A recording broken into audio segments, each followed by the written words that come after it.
I'm your host, Ingryd Hernandez, Subto student, and with us is Benjamin Huang, is joining us, I believe, from Boston. Is that right? Exactly, from Boston. Fantastic. And Benjamin, you and I met in Owners Club. We did just a few weeks Yeah, ago.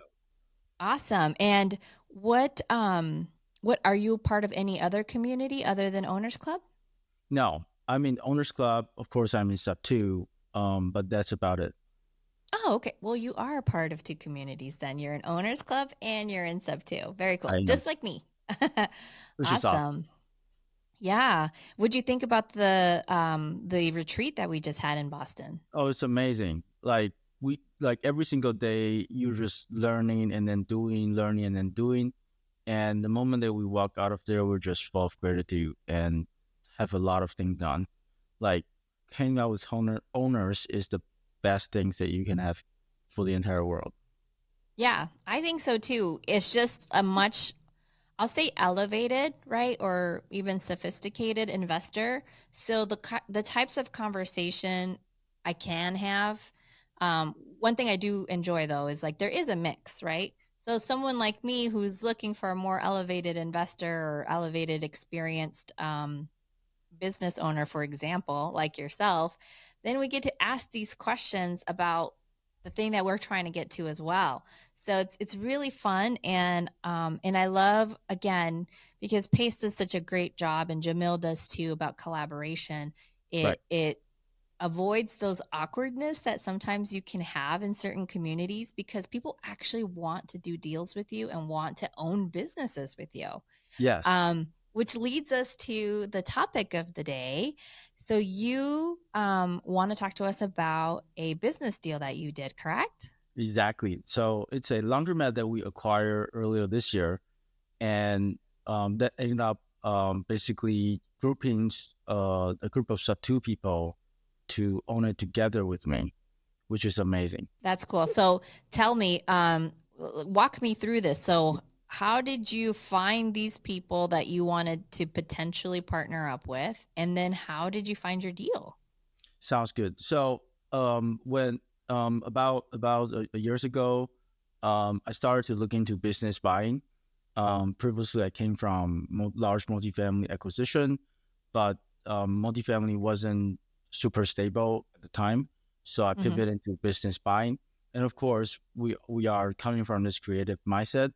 So earlier this year, I was nurturing this relationship with the laundromat owner in Boston, and there was a point that I was like, "Wow, this is the sweetest deal that I've ever seen from But last year." how did you find the seller though?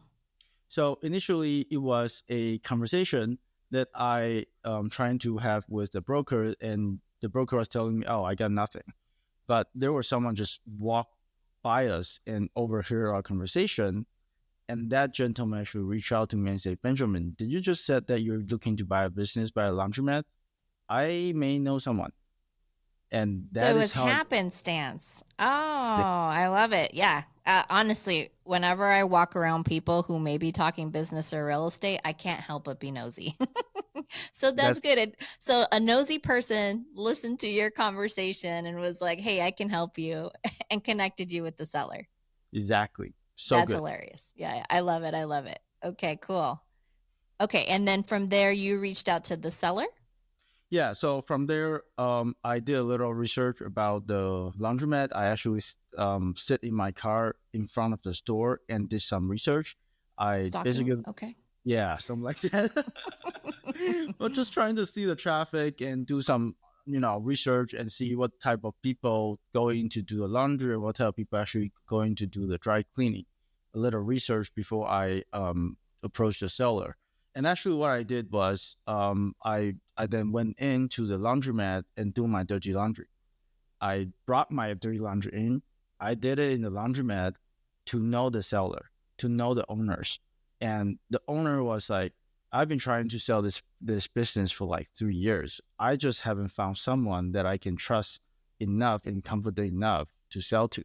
So actually, she got many offer, but she just didn't feel like the right buyers. So The way that I approach it actually addressed that point. I went in, did the dirty laundry, and have a chat with the owner and just tell her that, hey, I'm actually don't really use laundromat. I just come in here, do my dirty laundry, and also trying to do a little study on how a laundromat is being run, what is the business model look like, and what do I need to be aware of if I were to acquire one. So I Got it. So expressed you that. came at it kind of like somebody just curious about the business. I'm just curious about what does it take to do like so not even as a buyer from the get-go, more building that trust of, I'm just Exactly. curious. Exactly. So, And that's key. I mean, yeah. in a lot of creative business buying, I actually found that to be super important because most of the home service industries business owner, they are thinking about where's their next client, where's their like how do they gain the sales instead of thinking about, oh, I'm going to sell the business. And that's very different with real estate, right? When you see a seller in real estate, they're thinking about selling. They're thinking about getting the best offer. But most business owners, they're busy on maintaining, running, and operating their business. So the best way to approach this is actually coming from a client perspective to engage that conversation. They will be like, oh, you're my client. How can I help you? Yeah. That's how I'm trying to win over my UPS guy. I have a UPS I have a UPS box Yeah, and I was like, this is fantastic. Each of these little boxes are really like a rental, right? Because it's yeah. ongoing subscription stuff. Mm-hmm. And Luis, I see you. And yeah, I talked to the owner and I'm like, let me know if you ever think about selling. So I've already kind of planted the seed, but I am a customer. So I do think that that approach makes it so much easier for them to open up to you because not only do they trust you, but like they know whether or not you're actually performing. Like I'm never late on my bill. Like, I pay Yeah. yearly, but still. Yeah, and also they have your contact, and if you establish really good relationship, eventually you're like friends, and Yeah. like they would be the first one to call you if they are thinking about selling. Well, just like real estate, business is also built. I think every commerce is really about building relationships, and you'll do business with people you like, know, and trust, and are actually doing business. So Exactly, I'm with you. and that is the bunny, right? Hmm. That is a bunny, the whole bunny story that Pace talked about. I was so fortunate that Pace got an opportunity to visit our laundromat about 2 weeks ago. And Pace asked me the same question, and really just to find a bunny, like Hmm. knowing what the seller need, what the challenges, and what is the bunny that we can help address. Right, like what's important to them. That's awesome. Okay, so you became a client. You washed your dirty 20s at the laundromat. Yes, I did. and then then what happens? Like how long does this go for? So I I won't have dirty laundry every single day, right? So I ended up just go in there, the seller know me, and I just start to have more conversation. And for me to be there and have that conversation, I gotta do something. So I was like helping her to do a laundry for free, voluntarily. Wow. I was there and just chat with her and like, hey, tell me more about this, and that. And oh my God, look at how you fold the clothes. This is so professional, and I don't think I can ever fold like that.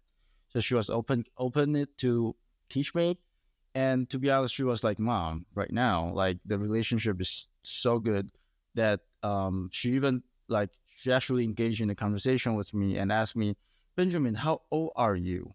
And I was like, I'm 30-ish. And she was like, okay, so you're actually my son's age. I said, yes. And she was like, okay, then why is my son not doing this? Instead, they're in the basement. I was like, um, I don't know. I just want to achieve big thing. And and she was like, oh, I wish my son just do the same. So actually, that turns out to be the bunny. I know that the son means a lot to her. Hmm. And so I ended up just basically asked her to say, hey, this is my phone number. Feel free to give it to your son. I'll be happy to help him hop on the call. And that the same generation people talk to each other. So we ended up having a call. and we're able to communicate fairly well. Um, the awesome thing is at the day of closing, her son actually submitted um, four application to different jobs.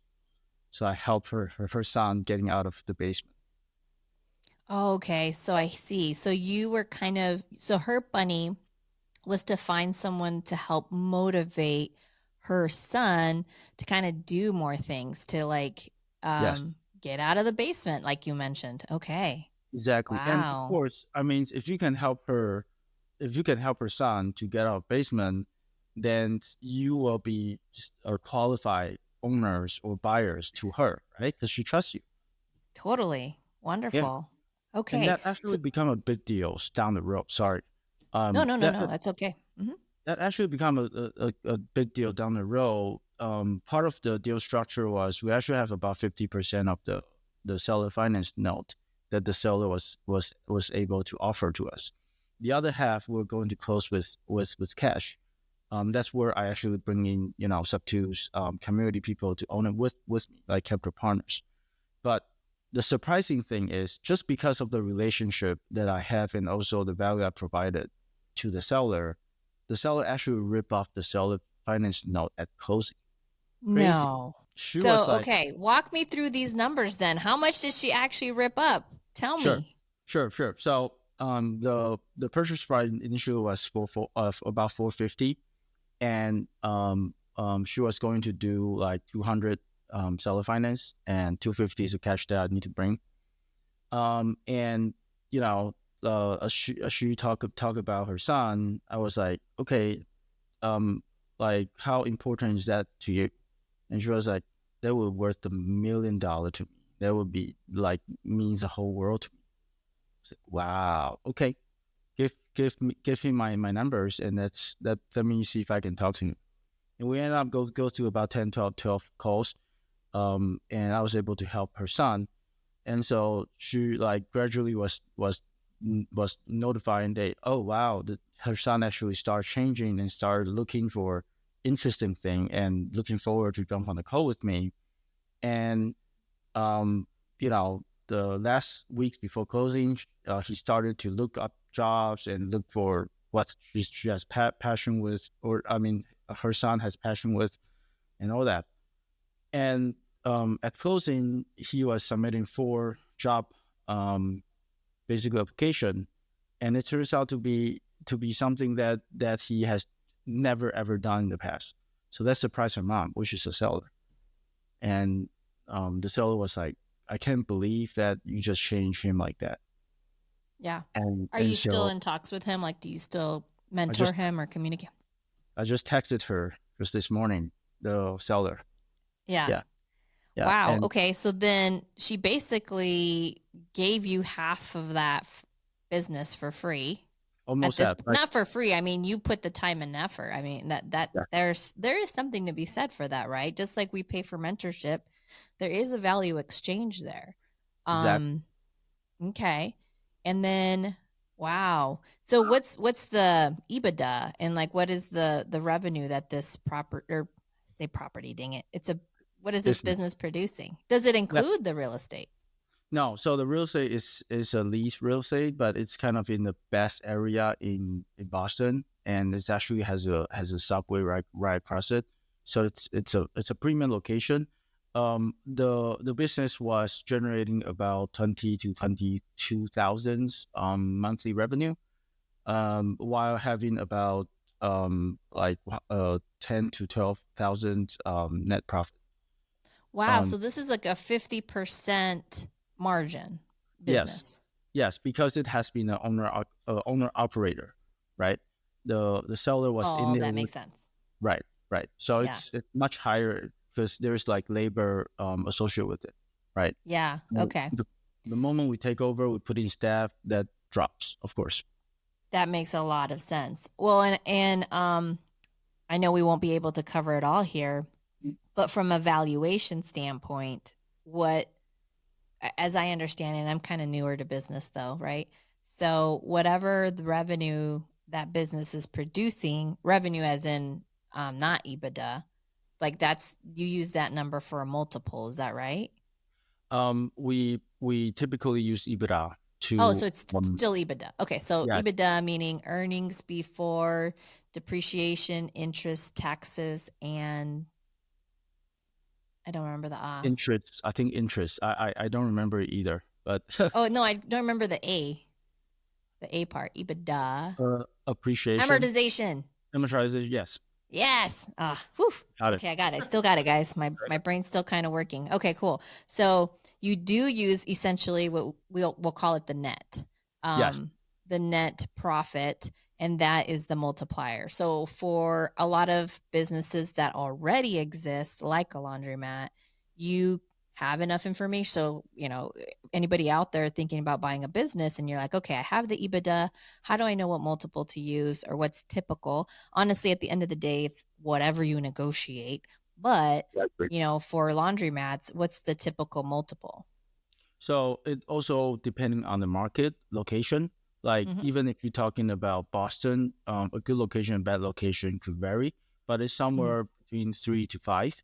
Three to Um, five X. Hmm. yes, and in our location, it's premium, so it was very close to 5. Hmm. And at the same time, if this business is owner operator, then your multiple will be also less. So Okay. our goal is to have it turn into absentees owners, um, and by then the multiple could jump to like 6, even 7. That's fantastic. Okay. And so just for the listeners, remember he said it's making net around ten to $12,000 a month. So we'll just use the $10,000 because it's easy. So Mm-hmm. that's $120,000 a year using so within the multiple that he said, right? You generally a 3 to 5x for laundromats. So even at the lowest multiple of 3x, um, that is 360,000, but you guys came to the table to 500,000 sounds like, or is that right? Is that number right? 450 450, was the which is initial. Yeah. yeah, which is still higher than the minimum multiple for this type of business. And then you ended up beating it at the end because you're such a good person and, helped her son along. Seems like you're still doing that. You're still making payments. They're just coming in the form of mentorship for her son. I mean, that's the reality, right? Yes, and hey, I see that to be friends, right? I mean, we people in this community, especially Subto, right? We're all helping each other to level up, and that is kind of the norm that we're doing Yes. every single day. And it's just that right now I have someone that I newly met, and just a few steps behind me that I can lift up with, which is awesome, right? I love your go giver attitude. I love that so much. That's great. Very cool. And then, kind of to your point where we do collaborate and we do business together, I believe I met one of your partners who I went to lunch with out in Boston, Leah. So tell me, how many partners are on this deal? I mean, these people are ready to put their money where their action is, but, Yeah, seller was like, yeah. so tell me about that. Yeah, so at acquisition, to be honest, initially I was going to come in all cash by myself, but I was newly moved to Boston at the time, and I was like, what is the best way for me to meet new friends? And then I opened this deal up because there was a Swedish deal that I was able to find last year, and I just opened it up to Subto New England, and I basically presented in the accountability group that we have every week, and I was like I would love to take as many people as possible. So right now on the deal we have 7 capital partners on the deal with us. Majority of them are like 1% owners. Just because I didn't want them to put in big money, and just start with something small, see how I do and see if I perform. And I'm so glad to be able to share that last month we were able to distribute our first ever distribution check to all our partners. That's so fantastic. And yeah, I mean, when you feel like you have a piece of something, even if it's very small, and I know that Pace did that with the Sub 2 fund, right? And I might be saying this wrong for anybody trying to like hold me accountable for how you properly say it, but I think it was a Reg CF. A certain percentage of that fund could be non accredited investors. And so I got to invest in a multifamily. I think, I don't know if I'm accredited or not, or at least at that time if I was. But I got to invest and be like, wow, look, I'm investing into multifamily. I get to go to the quarterly updates. I get to see what distribution looks like. It's a more passive way of uh, Learning. getting involved, and it kind of takes the frightening pieces of it, Yeah. because you're so, Yeah. yeah, I love it. I love it so much. And to your point, like, now you have these new best friends Yeah, who exactly. have And a vested interest in making, in hoping, not hoping, in making this be successful. So yeah. exactly. And we actually just keep it simple. We actually just partnered up, and they were on my LLC operational agreement. So and also, like, it's small percentage, but they get to see every single bit of the updates, like how we improve the business and all that. And this kind of gives me an excuse that I get to go to them and say, hey, I got updates. Let's talk. That's like, we haven't talked for a while. Let's talk every month and all that, right? So it's amazing. And hey, thanks to all my capital partners, they're just amazing. They have been so supportive throughout the whole journey, and I'm That's also awesome. so glad that we can be on time making the distribution. Okay, are you able to name them off? So there's you, Yeah. Leah. Who else? So Leah is actually on my like higher level operational team. She's not the capital partners, but we have Oh, Colin. Yep, Colin is my operator, and we have Mary. Mary comes from New York. We have our Adam, dentist friend. Yeah. your dentist that are tooth fairy. Tooth Our tooth fairy. Yeah. Yes. Adam, and we have Karina. We have Neil and Lily. You may know Lily Dong, who is our awesome TC in Subto, New England. Right Um, on. yeah, I think that's it. If I Did we missed catch any, everybody? If you well, missed you, there's just a lot of you. sorry about that. I'm Yeah. a visionary. I don't have a good memory. Thank you all. Yeah, right on. Okay. So you're willing to partner up with people to buy these businesses. Is that something you're willing to, like, help underwrite people, like help underwrite deals for people and things like that?